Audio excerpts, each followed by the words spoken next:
Hey, good morning. Welcome to Morning Coffee with Sandy. My mug has never been more true. Today's good mood is sponsored by coffee.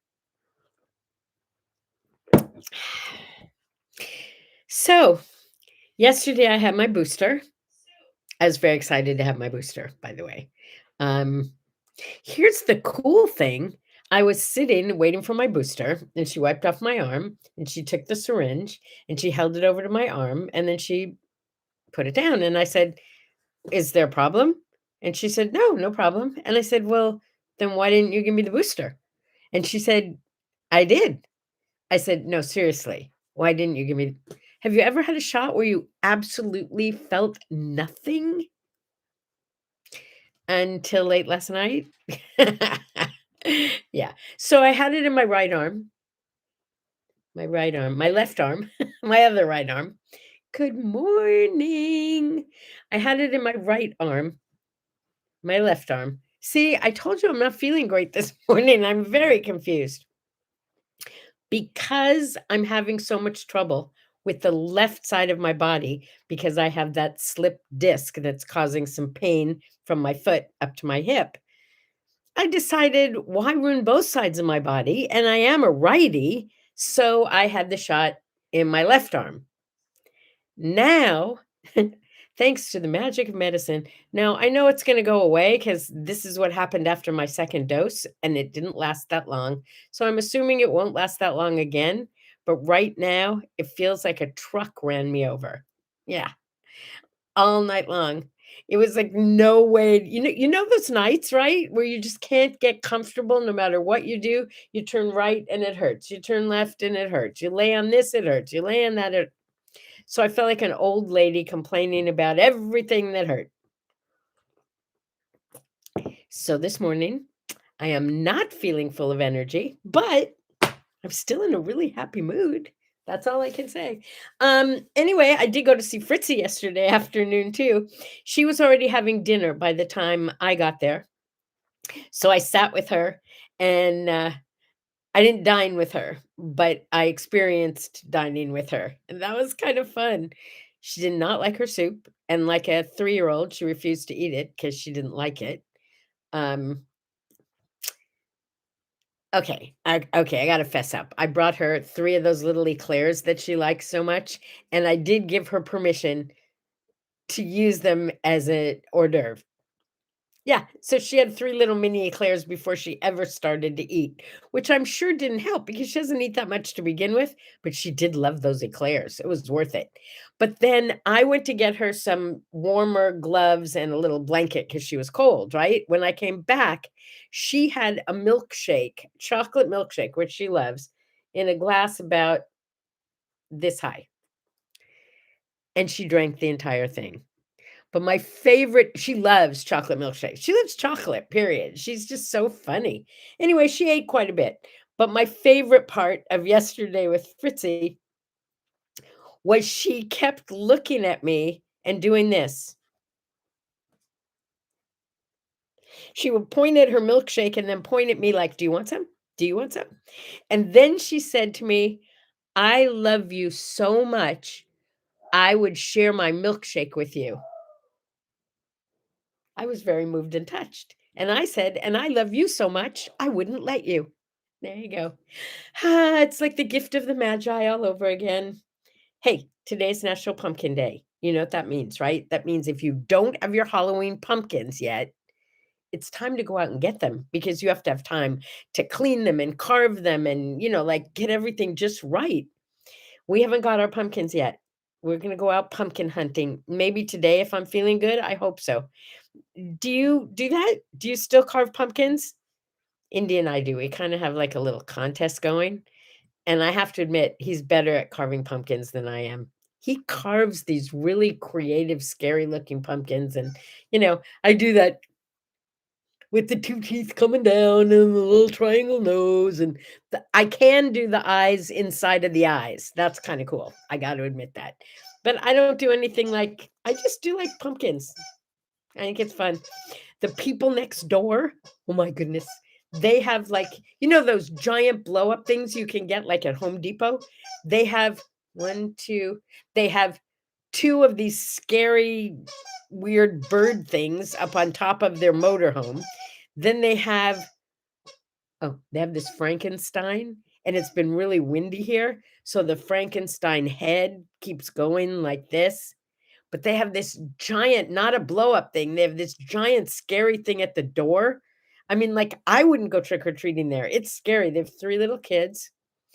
And, I met Avery yesterday. She's the cutest little girl. She's very excited because I think she told me she was gonna be a mermaid for Halloween. Yeah, but her mom and her brothers and she all made these great Halloween shirts, like this craft project. You should check it out. She said it's so easy. The kids were making their own.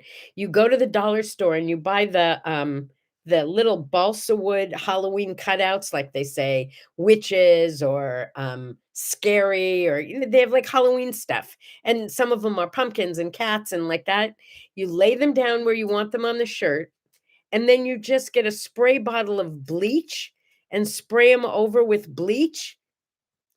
I'm telling you, they had brown t-shirts and they looked awesome. Okay, let's talk about pumpkin seeds. How can anyone clean out a pumpkin and throw away the seeds? Do you even understand that? I do not. I do not.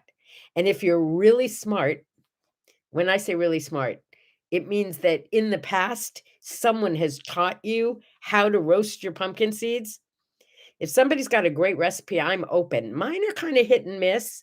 I mean, we clean them off really well, then we dry them really well, and then I roll them in some fine salt and some kosher salt. So there's some that's a little harder too.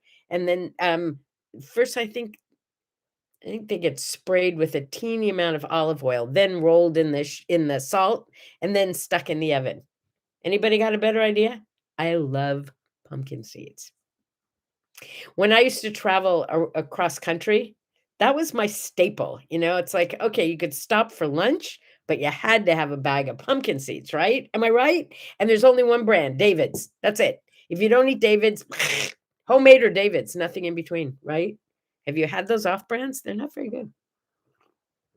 They try, but they haven't got the recipe down. Something. Happy birthday to Pat Sajak. Pat Sajak, and Vanna White, Wheel of Fortune. I was in a group once, in a ladies group with the producer of that show, and she was very sweet. She invited us all to come down to tapings and said if we wanted to be on the show, she would see that we could get on. I didn't want to be on the show. Yeah, I don't. David's are sold at Dollar Tree. Are you kidding me right now? They're like the best pumpkin seeds there are. I'm gonna have to go check it out. But are they like little teeny bags? Because I want one of those like mama size bags. They're big and yummy. Anyway, Wheel of Fortune. It's still kind of fun, to guess I guess. I'm not a big fan, but I get it. I get why it's so exciting. Jacqueline Smith's birthday. Not only was she one of Charlie's Angels, but she did something that was kind of unusual at the time. She got her own clothing line going at Target. And people laughed about that, but you know what? Target is a huge retailer. Yeah. And her clothes were pretty nice.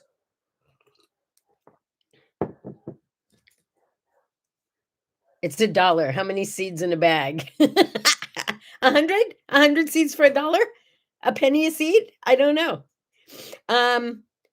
Hillary Rodham Clinton's birthday. Dylan McDermott's birthday. Dylan McDermott, TV actor. He was the star of The Practice. He was in all kinds of things, Dylan McDermott. Handsome, handsome actor. He lived next door to one of my girlfriends. And okay, so now this is going to be a little contrived, so try and follow this along. So I'm going to be honest with you. I never met him, even though he lived right next door to my girlfriend and she hung out with him all the time. Somehow, every time she had a dinner party or invited me over, he was out of town. But I met his wife many times, who might be his ex-wife now. I don't know, because we're going back a lot of years. In 2005, my friend, that would be Helene, She's the choreographer I talk about now and then, the one who did Captain EO for Michael Jackson. She used to be a solid gold dancer. I've shared about her. She's just so talented. Anyway, she has this, like, I'm gonna call him her BFF. I don't know. And that would be Sean Earl. Sean Earl is this, he's a one of a kind. Sean, if by any chance you're out there, wow, I miss just hanging with you because you are such an incredible joy. Anyway, he's an actor, a dancer. He traveled with, oh, what's her name? Country western, and you wouldn't think of him as country western, but she had her own show. She was a little person, not little, but she was tiny. I'll try and think of her name. Anyway, Sean, Helene's friend, my friend through Helene, Sean Earl played Angel in Rent on Broadway. This is a very convoluted story, I told you. He was about to open on Broadway, and I do believe it was his first Broadway opening. It was back in 2005. So 3 of his biggest fans and friends, we decided to fly to New York to be there when Sean opened in Rent as Angel on Broadway. And also meeting us there was, okay, this is how we got full circle now, was Dylan McDermott's wife at the time, who may or may not be his wife anymore. And that's all I want to say about it. That, by the way, was the same trip where I, close up and personal of the first kind, not only met everybody who starred in Rent, because that's who we hung out with for that 3 days or whatever it was, but Angela Davis. And that's a great story, but not for now. So happy birthday, Dylan McDermott, wherever you are and whoever you're married to. I just love when I find stories that are things I did not know about. Here's one I didn't know. Janis Joplin, 1970. She had an accidental overdose.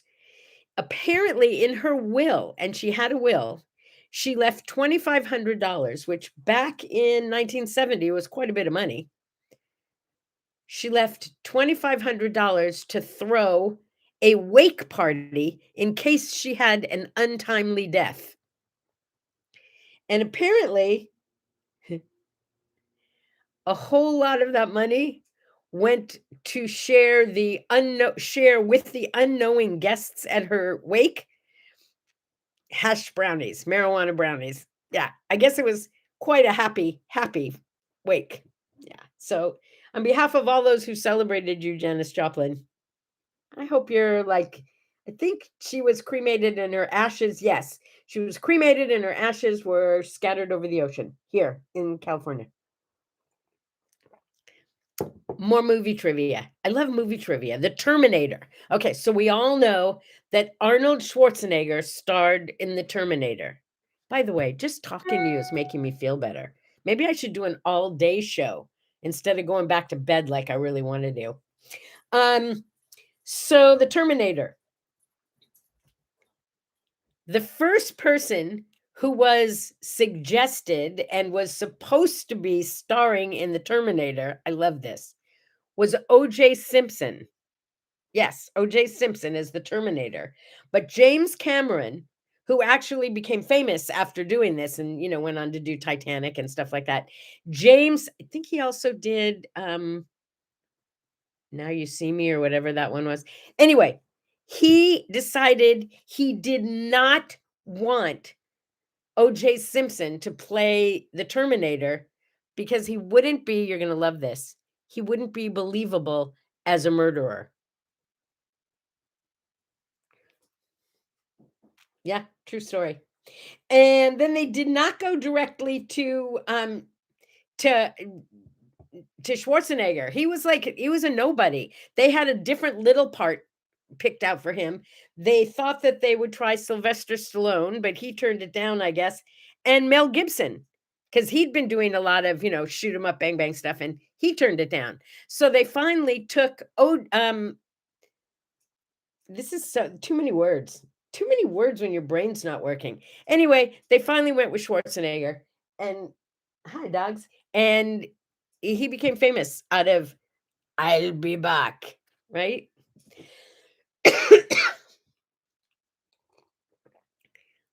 1981 on this day, a Lear jet. A Lear jet that weighed like 7 tons. A 7-ton Lear jet. David Copperfield disappeared it, and to this day, nobody knows how he did it, or at least nobody admits knowing how he did it. And then just a few years later, I was working for a magician, the Wizard of Whoopee, and he made my clothes disappear. True story. I bet you'd like the details of that one, wouldn't you? Yeah. Yeah. He did. He did. I was a musician's assistant, and I was pretty hot back then, I'm not gonna lie. I mean, come on, it was a few years after that. It's the '80s. I was young and single and okay, I had something on. We won't go into the details, okay? Magic. Do you love magic? We have this place here in the desert called Marvin's Magical Mystery or something.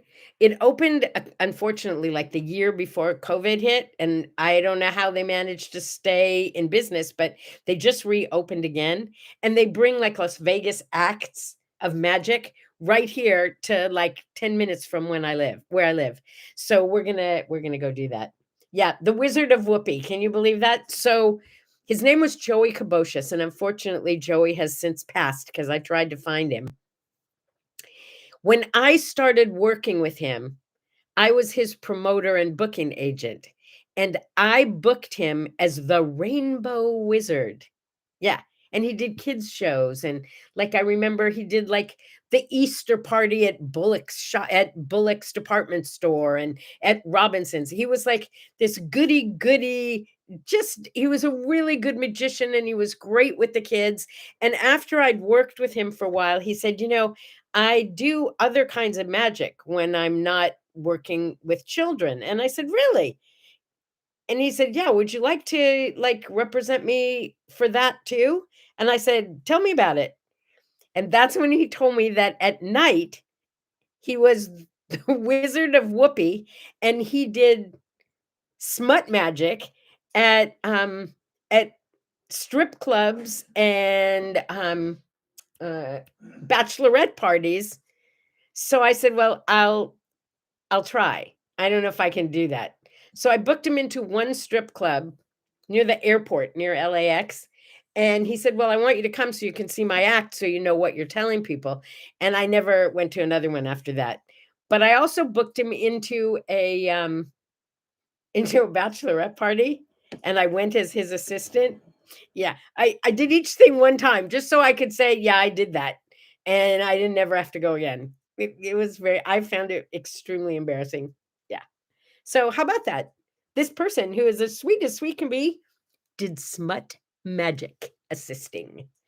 Okay, what else? Oh, Stephen, this one's for you. 2005, the same year I went to New York to see Rent, the White Sox won their first World Series since 1917. Yeah. How about that for a day to celebrate? And what I thought was really cool was wait a minute, it wasn't that much later. Oh, maybe it was the next day. Oh, yeah, I'll tell you about the next one tomorrow. In the next day, 2004, um, tomorrow in 2004, somebody else did a similar kind of thing, another team. But in the meantime, the White Sox, my favorite team of all time. But I've said that before, right? I was a huge White Sox fan when I was a little girl growing up in Chicago. And in the late 50s, mid to late 50s, I knew every player on the team. And my dad would take us to see the games, and we would go down to, like right where the bullpen was. And then it was so much fun. We would reach over the wall and shake hands with all the players. I knew them all, their numbers, their scores. It was important to me then. And of course, let's see if you can see this. See, because I don't want you to think I'm making this stuff up. Can you see that? There you go. You see that? Yeah, Louis Aparicio, Chicago White Sox Rookie of the Year in 1956. 10-time All-Star, Hall of Fame in 1984. I loved him. Little Louie, 11 on your shirt. Yeah, anyway, you were in and out a second. You always hit the dirt. I did a whole song about him. I loved him. And he would like play with Nellie Fox and Early Wynn. And Sherm Lawler was the catcher. He wasn't that great. Minnie Minoso. Ah, he was Louis Aparicio. My heart. Oh, my heart be still. 1932. The unsinkable Molly Brown died. Now, I don't even remember what her real name is, but this is a woman who they called the unsinkable Molly Brown because I think she was like one of the only people who survived the sinking of the Titanic. They ended up doing a Broadway show and a movie with Debbie Reynolds, loosely based on her life. I understand it was loosely based, but the music is so good. I think I know every song from that show, and possibly I don't remember Moose. How do I not remember Moose? I remember Minnie Minoso, and I remember Ted Kluszewski. I don't remember Moose Skowron. Skowron. I don't know who that is. Maybe he was later. Maybe I was already gone. 1959, the Go-Go Sox. Louis Aparicio. Yeah, Louis. I moved in 1960. So by 1960, I kind of, was over it. Yeah, we're talking about like, it's getting warm in here. I wore this because I felt so awful. I'm not going to show you right now, but this is what I wear on Easter because it's my bunny suit. It's got like legs and feet and all that stuff. Yeah. Whitney Houston, number one song, 1985, and I'm saving all my love for you. I did not sing that. I do not have the rights to it. I was just telling you that I am saving all my love for you because I love you. And then this was cool. In 2007, in India, of all places, 1,730 guitarists all played together Dylan's Knock, Knock, Knocking on Heaven's Door. They were trying to get into Ripley's, not Ripley's, is it Ripley? No, Guinness, the Guinness Book of World Records. Because before that, it was only 1,680 something. They had 1,730 guitarists all knock, knock, knocking on Heaven's Door. Personally, I think somebody had to be answering the door when it was that loud. Okay, there's two word arts today, but one of them was just for those of you who are in What Do I Say, What Do I Do? It's one that I wrote years ago, but I never actually used, and it's about Alexa. And as I said that, Alexa just woke up right here because you can say anything, and if it even sounds like a... I don't have an answer for that. Do you hear that? She doesn't have an answer for that. Okay, thank you. You can be quiet now. So the word art is Alexa, shut up. When I speak to her in my studio, frequently she will also answer in another room, even though we changed the names in the other room. I don't get it. Anyway, so that one was just for you. I didn't share that anywhere else. Nobody else gets to see that one. But the official word art today, I do care about. And that is my toughest competitor is me. And somehow, I always win. Yeah. Your toughest competitor, the only person it even matters about, is right now wearing your underwear and sharing your skin. Seriously.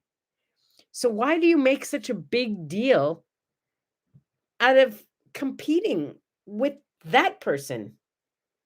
You already won. You can't lose. You, my friends, are the best you anyone could possibly be. Anyone. Yeah. Even if you can't keep your glasses on your head. All right. That's it for today. I have a very busy day and I'm going to try and get through it. It starts with physical therapy in a little while, and I'm hoping that they'll go really easy on me today because I hurt everywhere. Oh, and I'm going to get my tires rotated, and I'm going to talk to somebody about working on my website and taking Indy to go pick up his car and bringing eclairs to Fritzy. I have an extremely busy day and I'll be working on my word art. By the way, On December 4th, I have my first opportunity to sell my frame ups, but hopefully they'll all be up online before then. That's it. I got nothing else to share today except go get your booster. It doesn't hurt in the moment and it only hurts for a little while afterwards. That's what they told me. We'll see. I'll see you tomorrow. Did I miss anything? Nah. Bye.